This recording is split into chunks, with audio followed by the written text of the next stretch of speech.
Hello students आज हम NPO chapter से फंड बेस्ड अकाउंटिंग से रिलेटेड प्रॉब्लम सॉल्व करना सीखेंगे।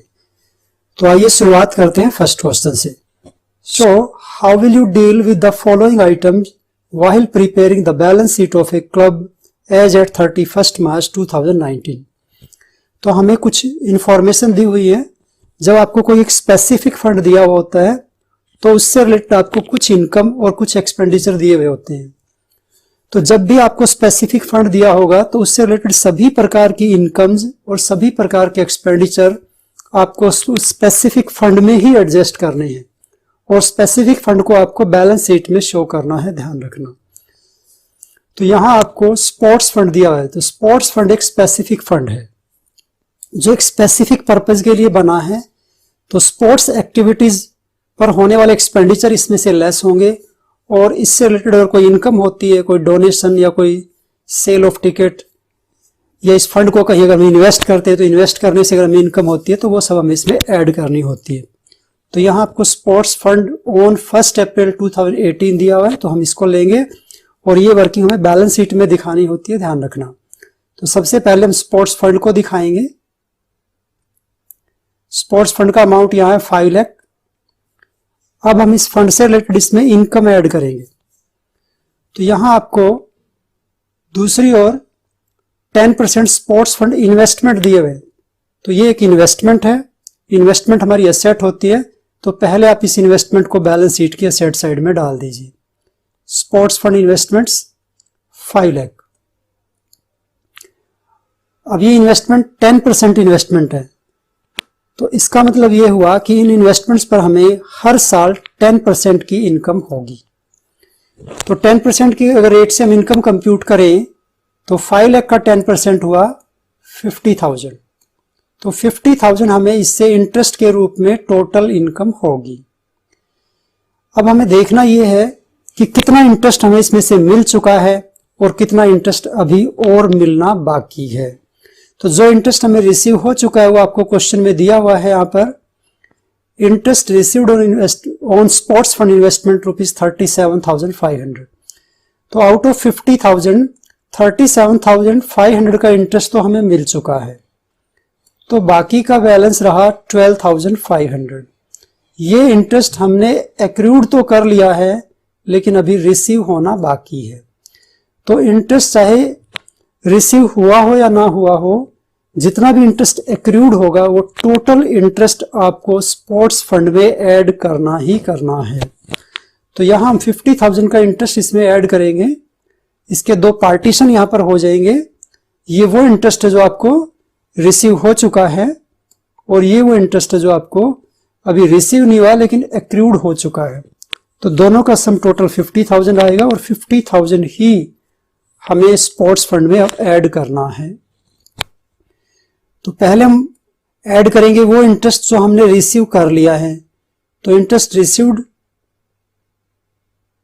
ऑन स्पोर्ट्स फंड इन्वेस्टमेंट्स, ये अमाउंट आपको 37,500 रिसीव हो चुका है। अब जो इंटरेस्ट आपने एक्रूड तो कर लिया है लेकिन रिसीव नहीं हुआ है उसे भी आप ऐड कर लीजिए। तो ये है 12,500। तो इस तरह से हमने स्पोर्ट्स फंड इन्वेस्टमेंट पर होने वाली इनकम को स्पोर्ट्स फंड में ऐड कर दिया। अब और कोई इनकम हो सकती है डोनेशन या सेल ऑफ टिकट्स के रूप में, वो और देख लेते हैं। तो यहाँ पर donation for sports fund, donation और मिला है तो आप डोनेशन को इसमें ऐड करेंगे। ठीक है, जो भी इनकम आपको स्पोर्ट्स फंड से रिलेटेड होगी वो सभी आपको यहीं पर ऐड करनी है। अब और कोई इनकम आगे है नहीं। अब आपको दो एक्सपेंसेस दिए हुए हैं, sports fund awarded, sports prize awarded और एक्सपेंसिव ऑन स्पोर्ट्स इवेंट। तो ये दोनों एक्सपेंसेस है, एक्सपेंसेस आपको दोनों लेस करने होंगे। तो यहां तक का हम टोटल करें तो टोटल बनता है 6,70,000। अब इसमें से आप एक एक करके एक्सपेंसेस लेस कर दीजिए। First sports prize awarded, sports prize awarded amount है 1 लाख। तो 1 लाख लेस करने पर हमें अमाउंट मिला 5,70,000 और अब हम एक्सपेंसिव ऑन स्पोर्ट्स इवेंट है वो भी लेस कर देंगे। तो ये 15,000 लेस करने पर जो फाइनल रिजल्ट आया वो आया 5,55,000। तो इस प्रकार आपको ये देखना है कि उस स्पेसिफिक फंड से रिलेटेड कौन कौन सी इनकम्स हैं वो आपको ऐड करनी है, कौन कौन के से एक्सपेंसेस हैं वो आपको लेस करने हैं।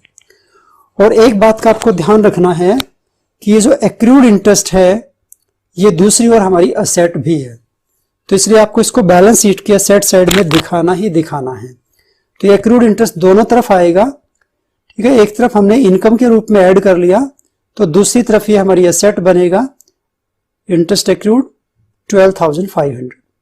तो इस प्रकार आप ये सभी प्रकार की इंफॉर्मेशन बैलेंस शीट में दिखाएंगे।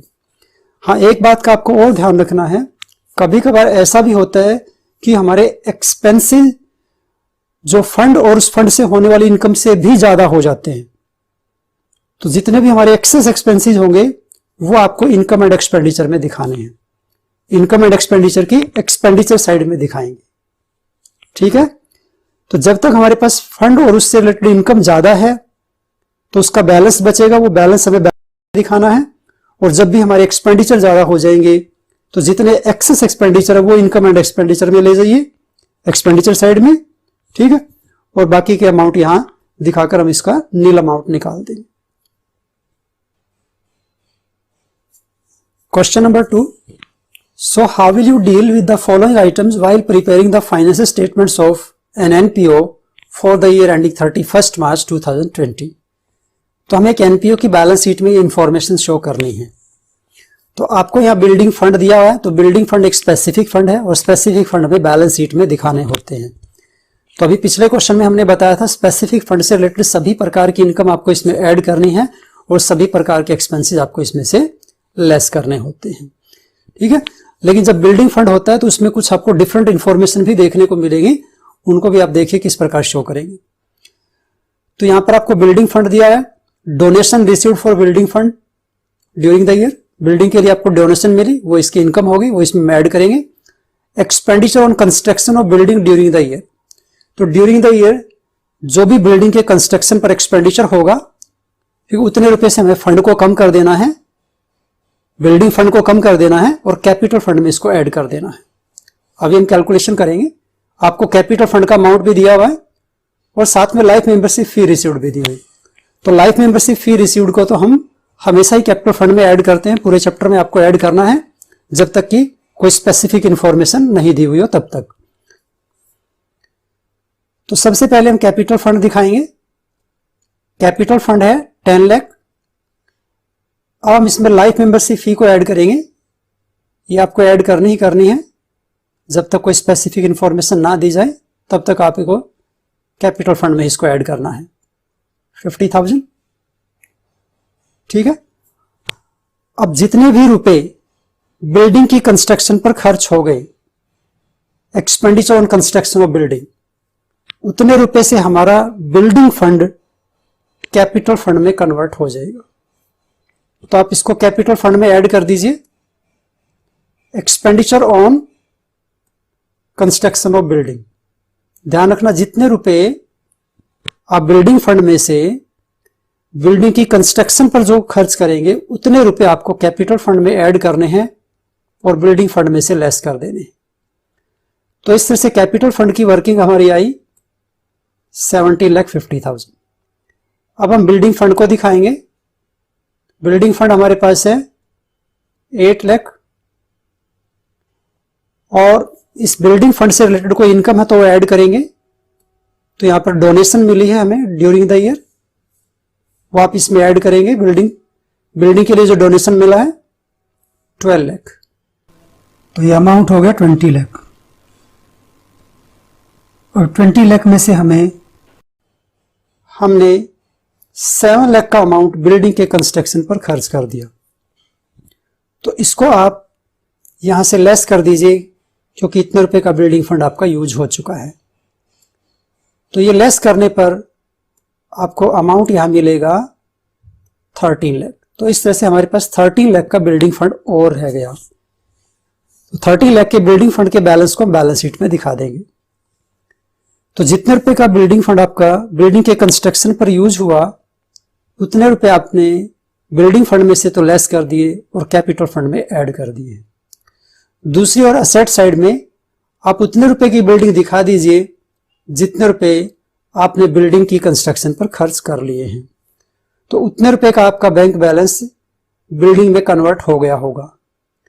ठीक है, तो आप 7 लाख की बिल्डिंग भी दिखाएंगे यहां पर एज एन एसेट, और बैंक बैलेंस आपका ऑटोमेटिकली कम हो गया होगा। तो जो भी क्लोजिंग बैलेंस आपको दिया होगा at the end of the year, जो इन्फॉर्मेशन दी हुई उनमें, वो ये लेस करने के बाद का ही होगा। वहां पर आपको कोई इन्वेस्टमेंट करने की जरूरत नहीं पड़ेगी।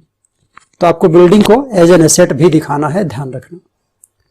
तो इस तरह से जो बिल्डिंग के कंस्ट्रक्शन पर अमाउंट खर्च हो, उसका इंपैक्ट 3 जगह पर आ गया। एक हमने कैपिटल फंड में ऐड किया, दूसरा हमने बिल्डिंग फंड में से लेस कर दिया, और तीसरा वो हमारी एसेट तैयार हो गई है 7 लाख की बिल्डिंग के रूप में। तो उसको हम अपनी बैलेंस शीट के एसेट साइड में भी दिखाएंगे। ठीक है, तो इस तरह से आप स्पेसिफिक फंड से रिलेटेड किसी भी प्रकार की प्रॉब्लम सॉल्व कर सकते हैं। Thank you for watching the video.